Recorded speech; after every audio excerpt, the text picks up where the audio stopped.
Bonjour, je suis Patrick Tornard, responsable pédagogique de la plateforme Aérogligli, et j'ai le plaisir de vous présenter ce rendez-vous en air consacré aux messages codés météorologiques.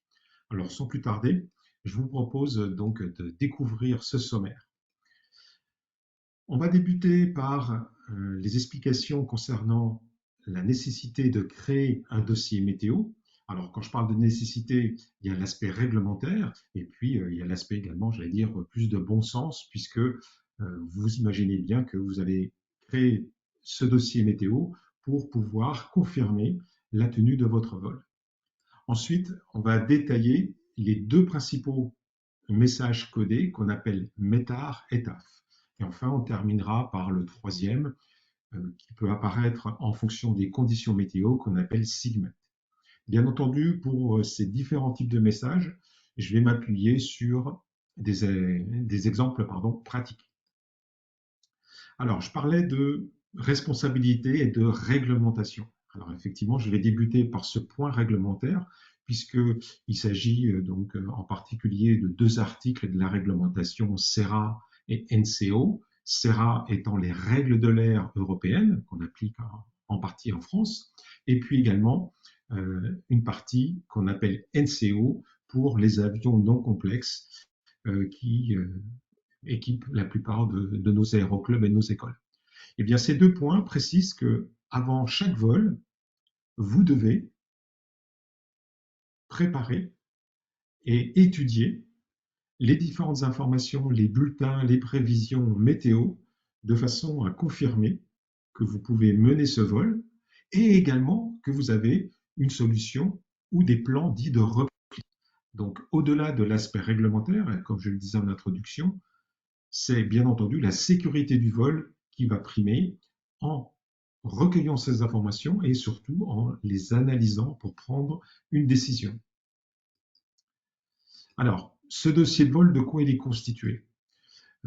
Il est constitué de différents documents que je vais détailler et c'est pour moi l'occasion de vous préciser que même pour des tours de piste, puisque les points réglementaires concernaient surtout de la navigation, donc même pour des tours de piste, je vous recommande de créer un dossier météo en prenant donc les informations des terrains aux alentours et un certain nombre de documents que je vais vous préciser.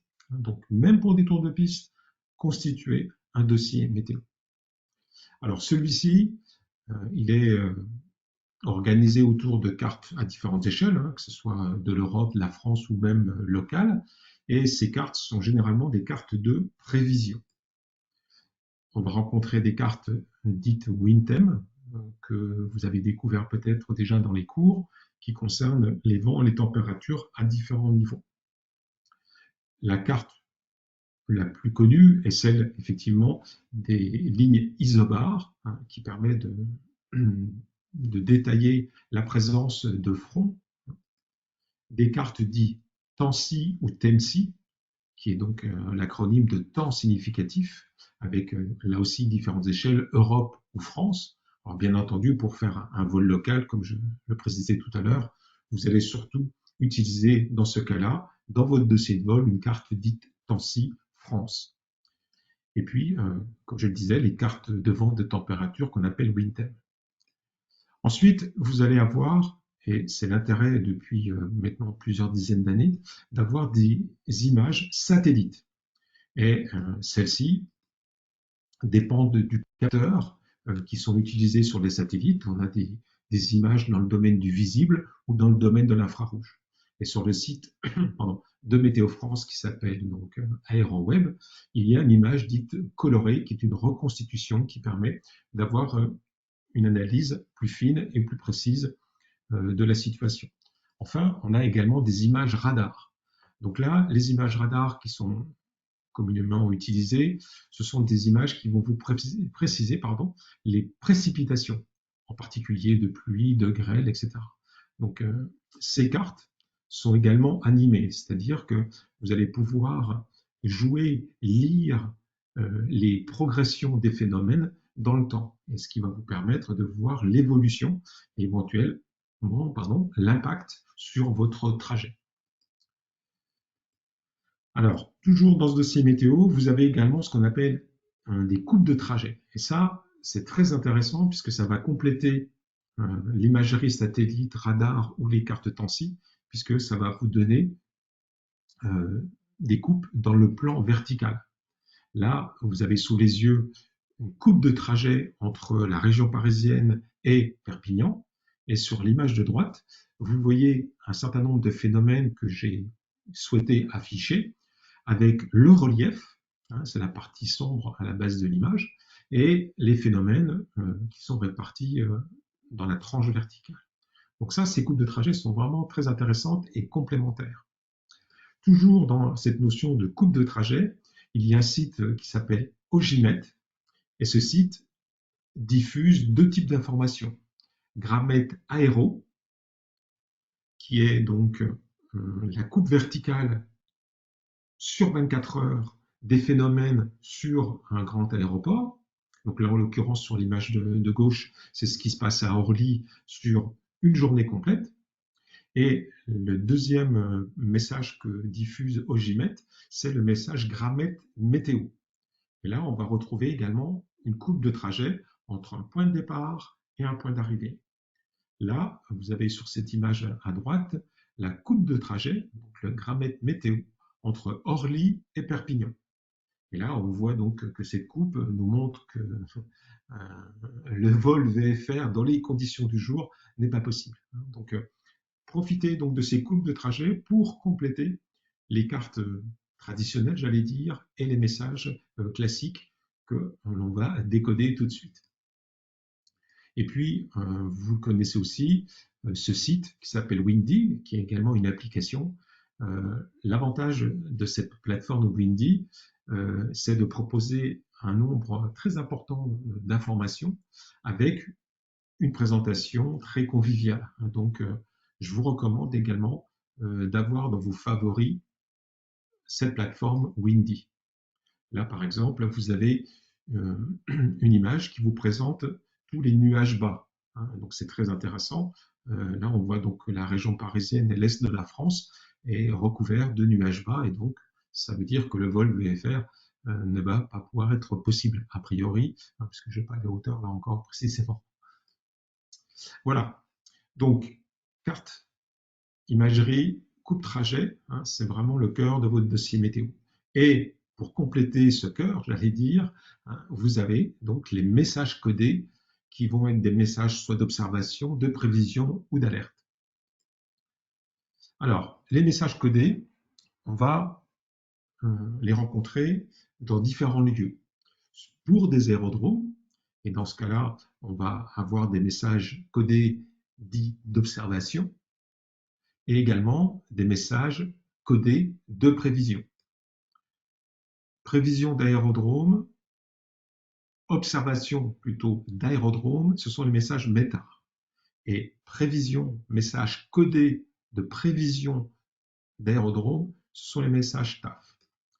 Et enfin, on peut avoir des messages sur des plus grandes zones qui vont nous prévenir ou nous indiquer la présence de phénomènes dangereux. Ce sont donc les messages qu'on appelle SIGMET. Et là, les SIGMET ont la particularité d'être soit des messages d'observation ou de prévision. Donc, voici donc les trois grands messages que vous allez rencontrer dans votre, j'allais dire, dans votre carrière de pilote.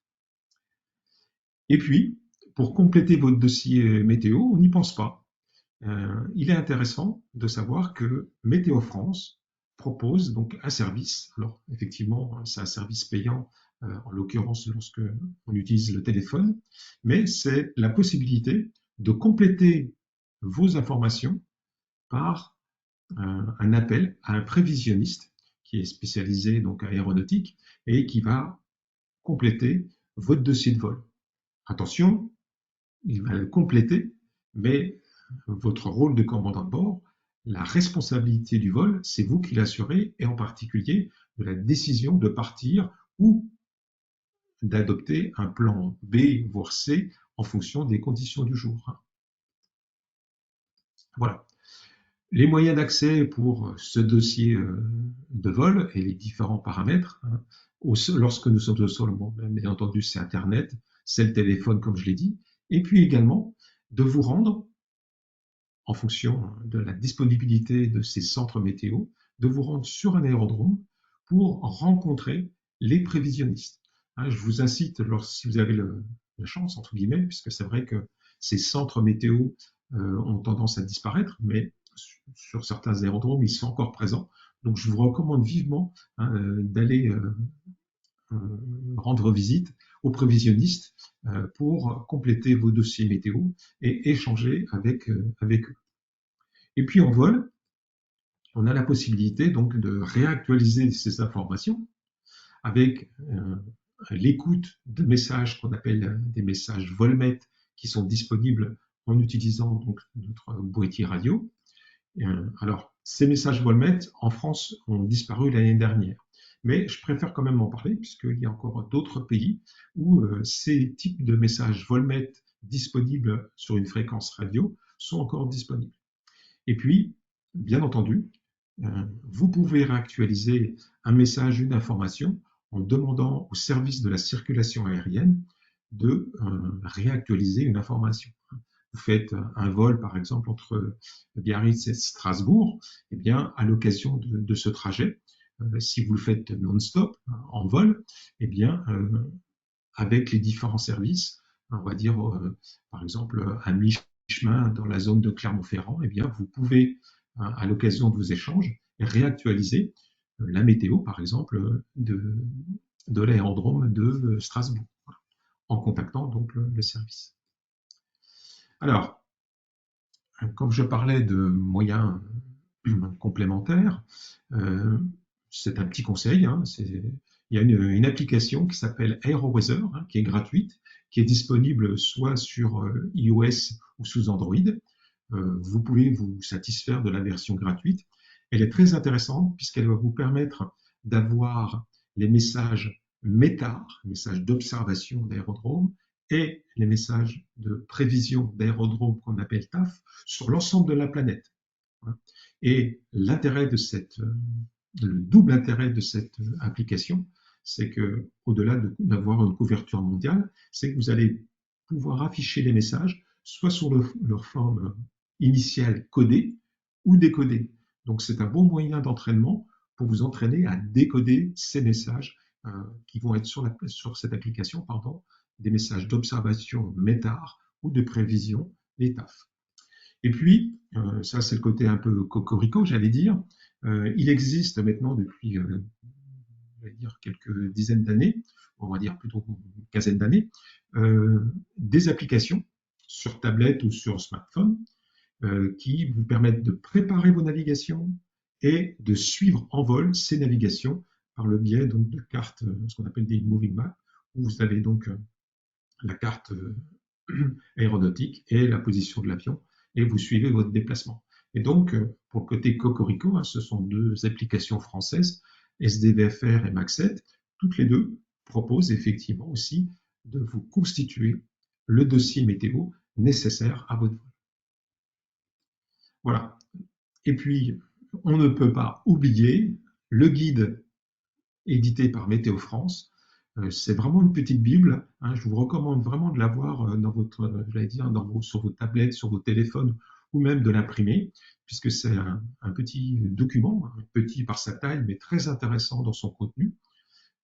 Si vous ne l'avez pas, vous pouvez taper sur n'importe quel moteur de recherche guide Météo France, et vous allez pouvoir le télécharger, ou c'est une deuxième recommandation, de créer votre compte sur AeroWeb, le site de Météo France dédié à l'aéronautique. Et vous avez sur la page principale une rubrique documentation où vous pouvez télécharger ce guide très intéressant. Voilà. Donc, après avoir constitué ce dossier de vol, la difficulté, ça va être d'analyser toutes ces informations et de les interpréter, bien entendu, et surtout de prendre des décisions.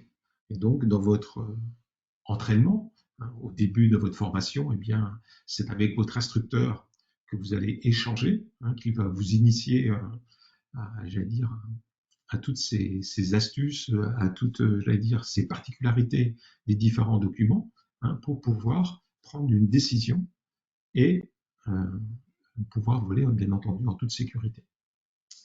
Voilà. Après cette introduction, je vous propose un petit QCM.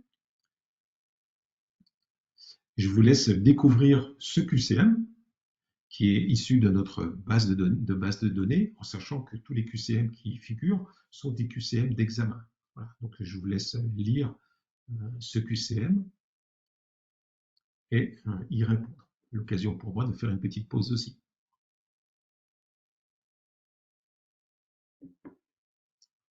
Voilà, donc le dossier météo, effectivement, le TAF est un message de prévision à un endroit donné et en particulier sur un aérodrome. Deuxième QCM, alors peut-être un peu plus compliqué parce que au début de mon introduction, j'en ai pas beaucoup parlé, mais pour ceux qui sont déjà avancés dans la formation, ça va être l'occasion de faire un mini entraînement et de pouvoir répondre et de donner la bonne réponse à ce QCM. Alors, pour connaître la couverture nuageuse prévue entre deux aérodromes, vous consultez la carte. Effectivement, c'est la carte dite TEMSI de temps significatif. Voilà, on va entrer maintenant dans le vif du sujet avec le premier type de message codé qu'on appelle les messages METAR, qui sont des messages d'observation, au risque d'assister, je le répète, d'observation publiés pour les aérodromes. Alors, bien entendu, il n'existe pas des messages METAR pour tous les aérodromes de France, parce que là, ça nécessite des équipements particuliers, et une bonne partie de nos aérodromes n'en sont pas équipés. Ce sont des messages qui sont publiés en France toutes les demi-heures. Et le codage de ces messages est organisé en 8 groupes de code que je vais détailler. Le premier groupe, ça va être le groupe d'identification. Le second groupe qui va être consacré au vent. Je vous rappelle que le vent, il est précisé avec 2 paramètres. D'où il vient, son orientation donc, et sa vitesse, son intensité.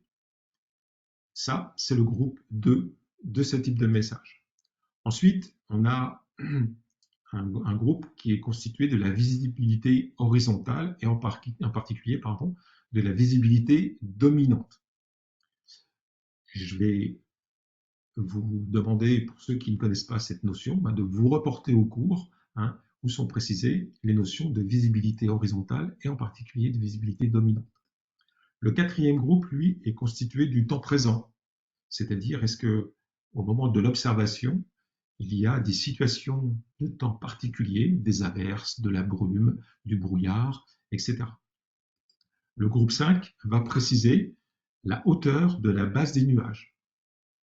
C'est ce qu'on appelle la nébulosité. Ensuite, le groupe 6 va préciser la température de l'air au moment de l'observation et du point de rosée. Enfin, le groupe 7 précise la pression du jour qu'on appelle QNH. Et le groupe 8 peut être une case, un groupe avec des renseignements complémentaires. Voilà, donc les messages METAR, que vous soyez en France, en Allemagne, en Angleterre, en Espagne, ou j'allais dire au Chili, ou en Afrique du Sud, en Thaïlande, sont organisés avec ces 8 groupes de code. Je vous propose de découvrir un message METAR. On va donc analyser le premier groupe. Dans ce premier groupe, on va avoir, donc au-delà du mot METAR qui est en tête, on va avoir le code OSCI de l'aérodrome où ce message a été observé et rédigé. Donc là, c'est le code LFPN, Lima Fox Papa Novembre. Lima Fox, ce sont les aérodromes français. P pour Paris et N, là en l'occurrence, c'est l'aérodrome de Toussus-le-Noble. Ensuite, on a 19 16 00 Z. 19 représente le 19e jour du mois. 1600 indique 16 heures Zoulou. Alors pour faire simple, les heures Zoulou, UTC, GMT représentent le même type d'heure, c'est la référence aéronautique, c'est l'heure donc dite UTC. Ensuite, le groupe 2, comme je le précisais tout à l'heure, va nous indiquer le vent. Le vent a deux paramètres, son orientation, d'où il vient, et sa vitesse, sa force. Donc là, dans l'exemple, on a un vent qui vient du 320 pour 10 nœuds. On peut rencontrer dans ce groupe d'autres précisions. Dans le cas de ce que j'encadre là, on a une indication qui nous précise 320 10 G 25. Donc le vent en moyenne vient du 320 pour 10 nœuds. Le G représente G en anglais pour gust, rafale. Et là, donc on a un vent moyen de 10 nœuds et il y a des rafales de 25 nœuds. On pourrait également rencontrer une information sur la variabilité du vent. En l'occurrence, là, également sur ce que j'encadre, sur son orientation. On a un vent en moyenne qui vient du 260 pour 25 nœuds, mais il varie entre le 220 et le 360. Voilà. Et puis, si le vent est calme, eh bien, on a une indication très simple. Voilà. On enchaîne avec le groupe 3. Le groupe 3, pardon. Et donc, ce groupe 3, c'est celui qui fait référence à la visibilité dominante. La visibilité ici est celle horizontale, et en l'occurrence, dans l'exemple, 6000, puisque la visibilité horizontale est exprimée en mètres, eh bien 6000 représente donc 6000 mètres. Ça veut dire que depuis l'observation de l'aérodrome, on a une visibilité générale de 6000 mètres. Pardon. On pourrait avoir d'autres indications, comme 999. Cela signifie que la visibilité horizontale est supérieure à 10 km. On pourrait également avoir dans cette définition de la visibilité dominante une autre présentation en fonction bien entendu de ce qui se passe autour de l'aérodrome. Ici, on a une visibilité maximale de 5000 mètres et dans le secteur nord-est de l'aérodrome, on a une visibilité qui diminue, qui est portée, une visibilité minimale de 1000 mètres. Donc là, c'est très intéressant, cette notion de visibilité dominante, puisqu'on a une visibilité générale qui peut être donc, je vais dire, pondérée en quelque sorte, qui peut être complétée par la présence d'une visibilité minimale.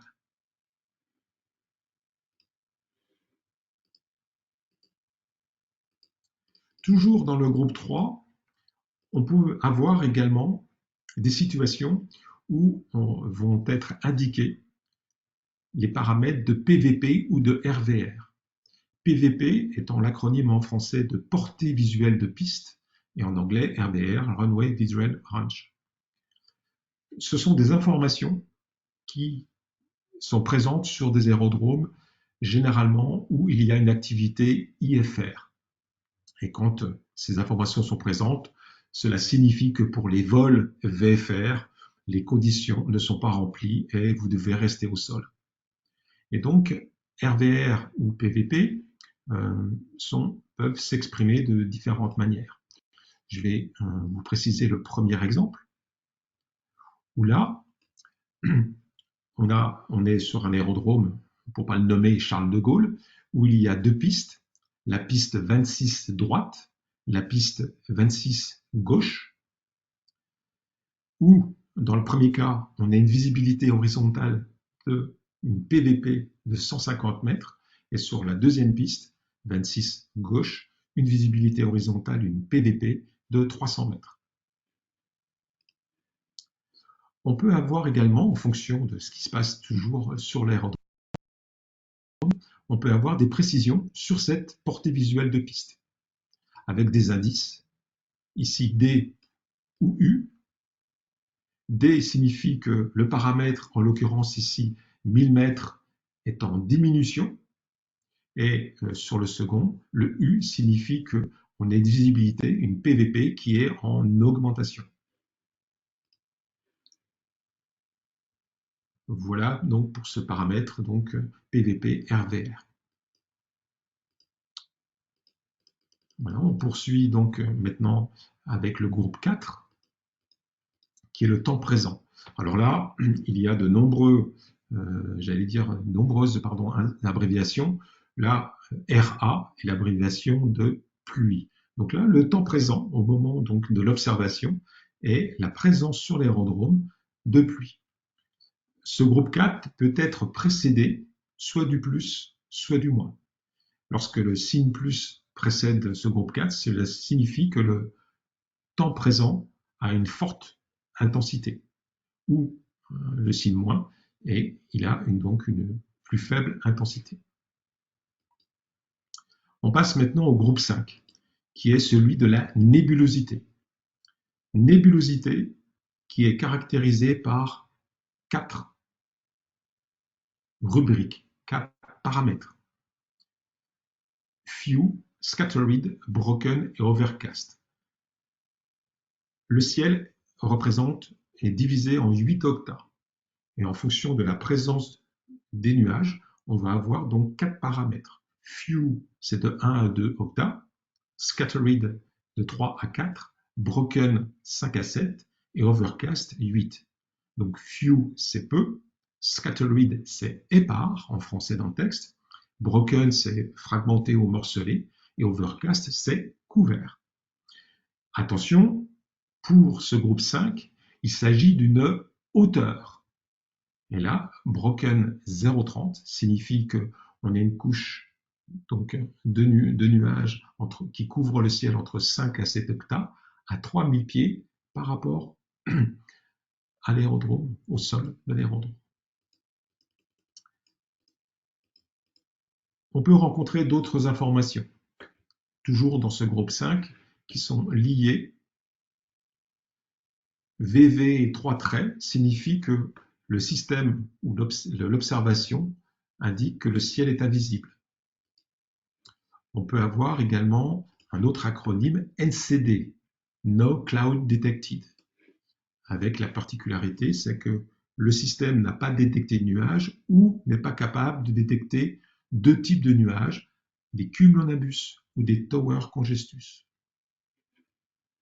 L'information peut se présenter également sous cette forme, avec la présence donc de deux couches de nuages, une scattered épars à 2500 pieds, toujours une hauteur donc, par rapport à l'aérodrome, et broken 4000 pieds.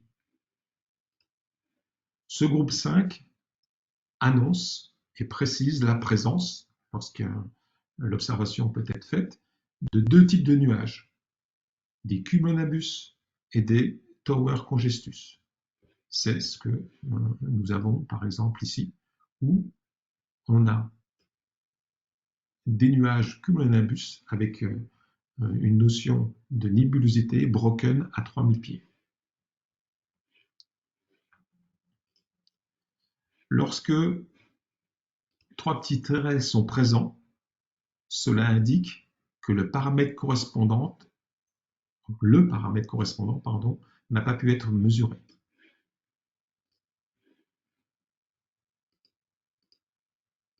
Voilà. Pour clore maintenant ce groupe 5, c'est un rappel de la notion de CAVOC. CAVOC étant un acronyme qui veut dire Sailing and Visibility.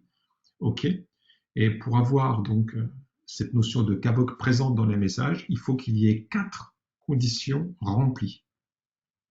Vous les découvrez, visibilité supérieure à 10 km, aucun nuage en dessous de la plus grande des hauteurs suivantes, soit 5000 pieds sol ou d'une altitude différence en fonction du relief autour de l'aérodrome.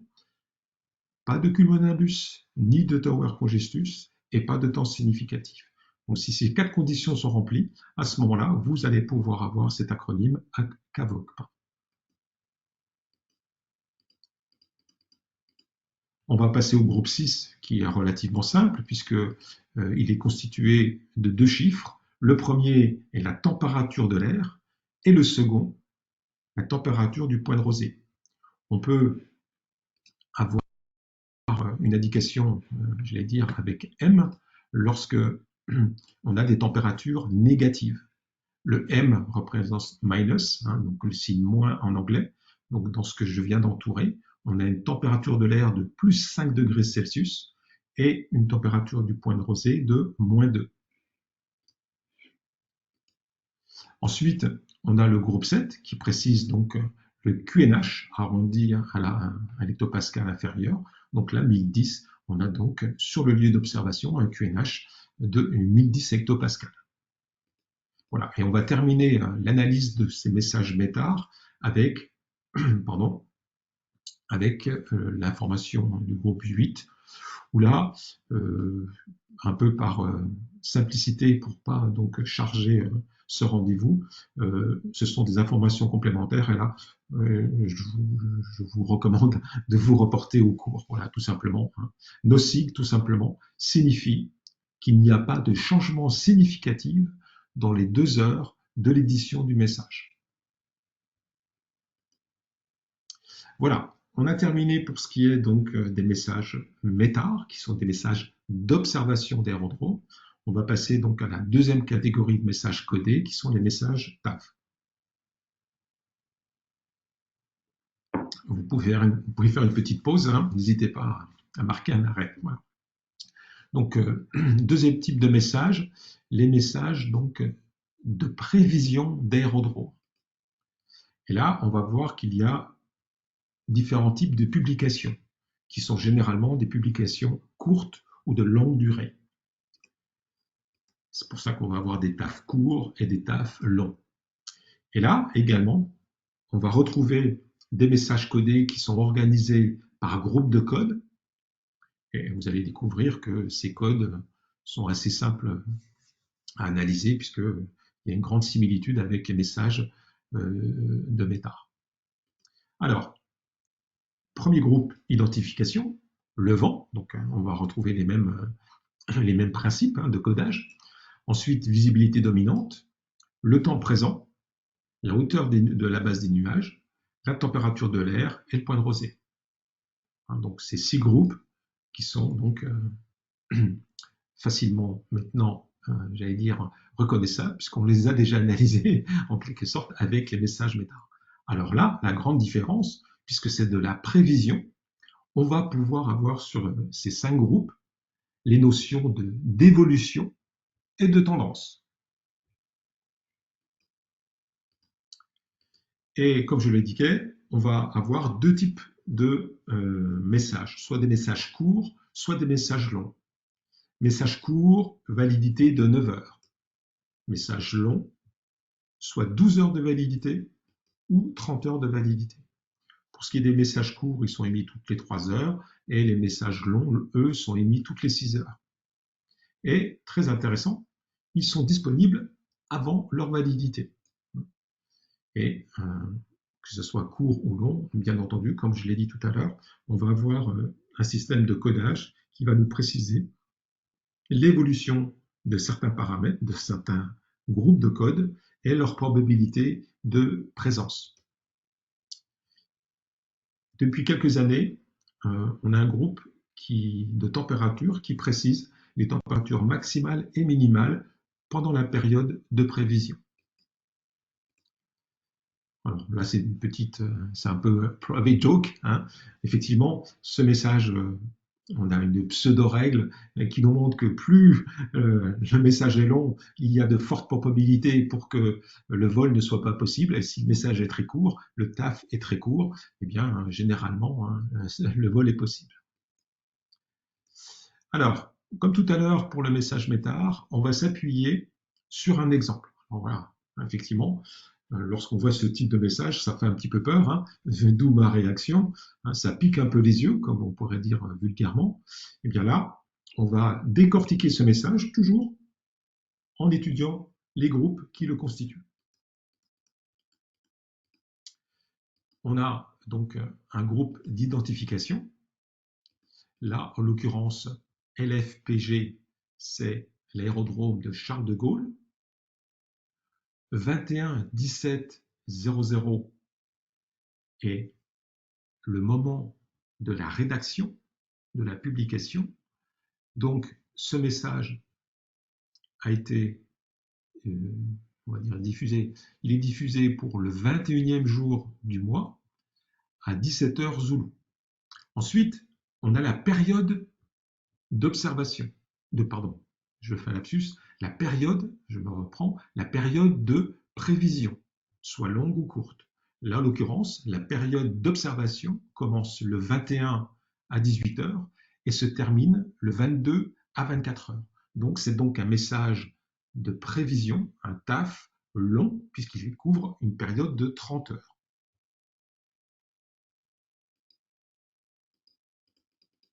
Voilà, on enchaîne avec le groupe 2.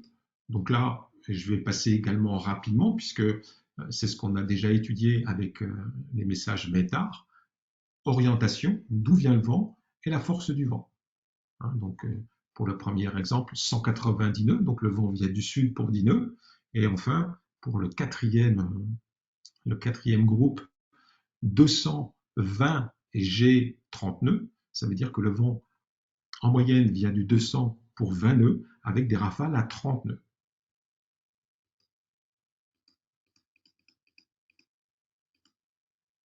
Les groupes 3 et 4, donc qui sont la visibilité dominante et le temps prévu sur l'aérodrome. Donc on retrouve là dans cet exemple la notion de CAVOC, sailing et visibilité OK, 4 conditions remplies. On a un exemple avec ici de 7000 moins RA, donc une visibilité dominante, une visibilité maximale de 7000 mètres, avec de la pluie faible, moins RA. Donc c'est cet exemple ici hein, que je viens de préciser.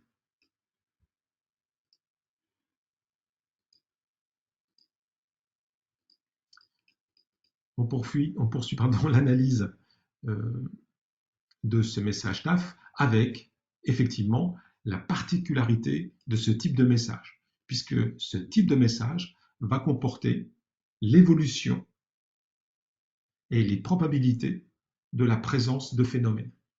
Et pour ça, on va utiliser donc encore des acronymes.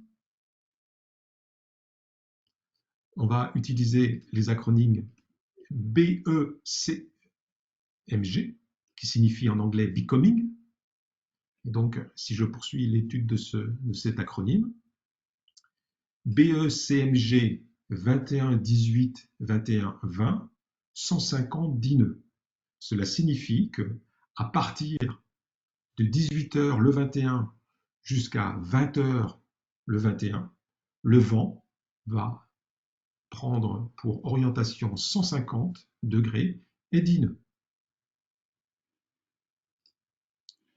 Une information sur la probabilité du phénomène va être marquée par l'acronyme PROB.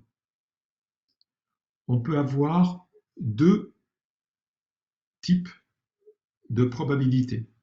Une probabilité dite faible avec probe 30 et puis une probabilité modérée, donc 40% de probabilité de la présence du phénomène. C'est ce qu'on a ici avec l'exemple que j'encadre. On a une probabilité de 40%, donc modérée, que temporairement, donc là on ajoute une information sur la durée du phénomène, probabilité 40%, temporairement, le 22 à 2 heures jusqu'au 22 à 5 heures, qu'on ait une visibilité horizontale de 4000 mètres, de la pluie et une nébulosité caractérisée par overcast à 600 pieds.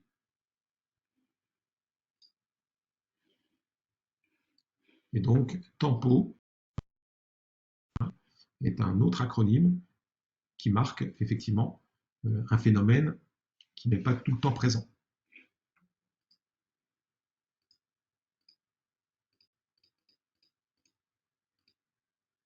Enfin, sur ce type de message TAF, on a les températures maximales, d'où la présence de TX. Donc, dans l'exemple TX 13 22 15 Z, hein, eh bien, cela signifie que à 15 heures, pardon, le 23, le 22, je vais y arriver, la température maximale est de 13 degrés Celsius, le 22 à 15 heures Zoulou. En revanche, la température minimale va être de 5 degrés le 22 à 1 heure Zoulou. Tx maximal, Tn minimal. Voilà, j'en ai terminé de ce deuxième type de message d'observation d'aérodrome qu'on appelle donc les TAF, pour passer au message SIGMET. SIGMET étant encore un acronyme que vous découvrez. Là, ce sont des messages d'observation et de prévision sur des grandes zones. On va voir donc indiquer l'apparition, l'évolution ou le maintien des phénomènes. Et là, intéressant, SIGMET, donc c'est des messages donc, qui vont nous prévenir de phénomènes dangereux. Et voici les types de phénomènes qu'on va pouvoir rencontrer sur ce type de message. Les orages, la turbulence, du givrage, des ondes orographiques, la présence de tempêtes de sable ou de poussière. Suivant la zone où on se situe, la présence ou l'arrivée de cyclones, de la présence de cendres volcaniques. Et j'espère qu'on n'aura jamais ce type de message concernant des nuages radioactifs. En France, c'est généralement un seul centre qui émet, c'est ce qu'on appelle le CVM, le Centre de veille météorologique en France, qui peut éditer des SIGMET sur la France. Je vous rappelle que vous allez rencontrer sur ce type de message la notion de région aérienne. Dans les basses couches, on va avoir 5 organisations, 5 régions aériennes qui sont respectivement celles de Paris, de Reims, de Brest, de Marseille et de Bordeaux. Les messages SIGMET, généralement, sont publiés pour une période de 4 heures. Il y a des cas exceptionnels lorsque il y a des phénomènes de cendres volcaniques ou des cyclones, où là, ça peut être une période plus longue. Alors, même type, j'allais dire, de codage, en quelque sorte, par groupe. On va avoir donc l'identification du message, le numéro du type et son ordre, puisque ce sont des messages de 4 heures. On peut avoir une évolution dans la journée avec un numéro d'ordre dans la journée, la période de validité, l'indicateur de l'emplacement où ont lieu ces phénomènes, en l'occurrence par région aérienne inférieure ou par région aérienne supérieure, d'où le UIR pour up, un upper. On va voir, c'est l'intérêt du message, donc on va avoir la description des phénomènes, savoir également leur constitution, leur localisation et surtout également leur déplacement et également leur évolution. Alors déplacement, c'est leur direction, évolution, est-ce qu'ils diminuent d'intensité, est-ce qu'ils se renforcent ou est-ce que le phénomène reste stationnaire en termes d'intensité. Je vous propose un exemple. Donc là aussi, ça pique un peu les yeux au départ. Et l'FFF, c'est l'indicateur qui caractérise donc ce message. Donc là, en l'occurrence, c'est dans la FIR de Paris. C'est le SIGMET 4, donc c'est-à-dire donc c'est le 4e donc dans l'ordre de la journée. Ensuite, on a la période de validité, donc le 19e jour du mois entre 14 h et 17 h. Donc là, on a pour 3 heures. Je vous rappelle, c'est maximum 4 heures ou 6 heures pour les autres phénomènes. Donc là, c'est valable entre 14 h et 17 h le 19. Ensuite, on a l'indicateur d'emplacement c'est-à-dire le lieu d'émission, donc là en l'occurrence c'est le centre de veille de Toulouse.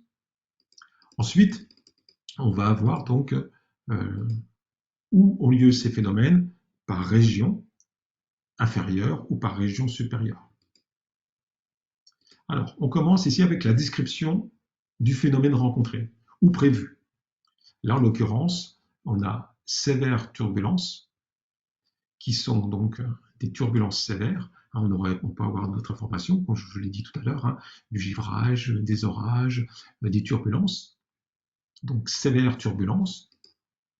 Ensuite, on a la localisation et la description donc, des phénomènes, toujours. Donc là, c'est ce que je vous disais, des orages, du givrage. On enchaîne avec le type de renseignement et est-ce de l'observation ou de la prévision? Et bien là, les turbulences, elles sont à la fois déjà observées à partir de 14 heures et elles sont aussi attendues, elles vont pour se poursuivre. On a la localisation. Donc là, ce sont des coordonnées géographiques donc pour le plan horizontal et la localisation est également détaillée dans le plan vertical avec BLW pour below, c'est-à-dire en dessous du niveau de vol 0,80. Ensuite, on a une information, un groupe qui précise le déplacement. Donc là, on a STNR. Donc là, le phénomène est stationnaire, ne bouge pas. On pourrait avoir, par exemple, MOVE, MOV, et une indication, MOVE E, par exemple, qui se déplace vers l'est. Et enfin, le dernier groupe est de son évolution, avec dans ce groupe un des trois types d'abréviation, soit VKN, qui veut dire en diminution, INTSF, le phénomène va s'intensifier, et NC, c'est no change, pas de changement d'intensité. Je vous rappelle, très intéressant, sur la plateforme donc AeroWeb, vous avez une interface graphique qui vous aide à bien préciser le lieu et la nature du phénomène. Voici ce type de représentation dans le Sigmet digraphique proposé par Météo France sur son site AeroWeb, où là, on a des... Pardon, je vais vous préciser un petit peu les légendes. On a des couleurs par type de phénomène. Et donc, dans l'exemple que je vous propose, on a deux couleurs, un vert foncé et un vert clair. Le vert foncé représente des phénomènes de turbulence et le vert clair des phénomènes d'ondes orographiques. Donc vous voyez, cette traduction, cette interface graphique est à utiliser parce qu'elle vous permet de suite, très rapidement, de préciser les phénomènes dangereux observés ou attendus. Voilà, j'en ai terminé, presque. C'est l'occasion pour moi de vous donner quelques conseils. D'abord, c'est de créer votre compte sur AeroWeb, également de mettre sur vos téléphones, tablettes AeroWeather, cette application va vous permettre de vous familiariser avec ces messages codés pour ce qui est d'AeroWeather, METAR et TAF. Bien entendu, créer des dossiers de vol, même pour des tours de piste, ça va vous permettre de vous entraîner d'une part, et surtout assurer la sécurité de vos vols. Sans oublier donc Ogimet, Windy et Sophia, qui est l'outil proposé par le SIA pour préparer les vols. N'oubliez pas de télécharger le guide Météo France, et puis, au risque de me répéter, analysez régulièrement la météo, vous pouvez faire des petits entraînements, même si vous n'avez pas prévu de vol, eh bien, c'est de recueillir ces informations. Voilà, donc je vous invite également à lire la revue fédérale pour les pilotes d'avion Infopilote, dans laquelle il y a toujours une rubrique sur l'étude des dossiers météo. Voilà, que vous soyez pilote d'avion, ULM ou BIA, Toutes ces informations que je vais préciser se retrouvent sur les cours. Je vous rappelle que vous avez également la possibilité de chercher des thèmes particuliers dans les QCM et vous disposez également de résumés de cours sous format PDF. Voilà. Le prochain rendez-vous sera donc le 14 février à 19 h avec un rendez-vous très important sur les calages altimétriques. Et puis bien entendu, vous retrouvez ces rendez-vous en air sur notre chaîne YouTube. Voilà, je vous remercie. Et puis, si vous avez des informations, n'hésitez pas à nous adresser un petit message sur l'adresse mail qui s'affiche. Je vous souhaite de bons vols en toute sécurité avec des dossiers météo et également donc un bon décodage de ces messages codés.